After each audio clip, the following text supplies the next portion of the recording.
ஏய் தோனி, ம். என்ன இங்க உட்காந்துருக்க? Good evening sir. Good evening. இல்ல சும்மா தான். உட்கார் உட்கார். சரி, ரொம்ப நேரமா என்ன யோசிச்சுட்டு இருக்க? ஒண்ணும் இல்ல சார். வாயை திறந்து பேசு. மனசுல எதுவும் வச்சுக்க கூடாது. சார் நான் என்ன செஞ்சிட்டு இருக்கேன்னு யோசிச்சுட்டு இருக்கேன். நான் ஒரு கிரிக்கெட்டர். ஆனால் இங்கே கரக்பூர் ரயில்வே ஸ்டேஷனில் டிசியாக ஒர்க் பண்ணிட்டு இருக்கேன்.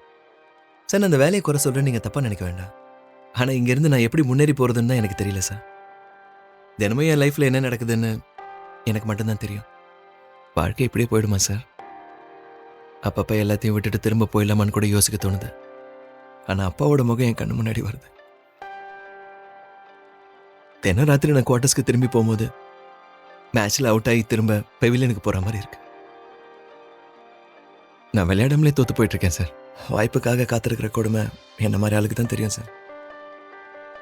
அட பாவி பயலே, மனசுக்குள்ள இவ்வளத்தையும் பூட்டி வச்சிருக்கியா? Sorry sir, but I'm start feeling depressed. சரி, நான் கேட்கறதுக்கு யோசிச்சு பதில் சொல்லு. நீ விளையாடும் போது திடீர்னு ஃபுல் டாஸ் வந்தா என்ன பண்ணுவ? பலர்னு ஓங்கி அடிப்பேன். ஒரு ஹாஃப் வாலி போட்டாங்கன்னா? அதை டிரைவ் பண்ணுவேன். ஓகே. ஒரு அவுட் ஸ்விங்கர் போட்டா?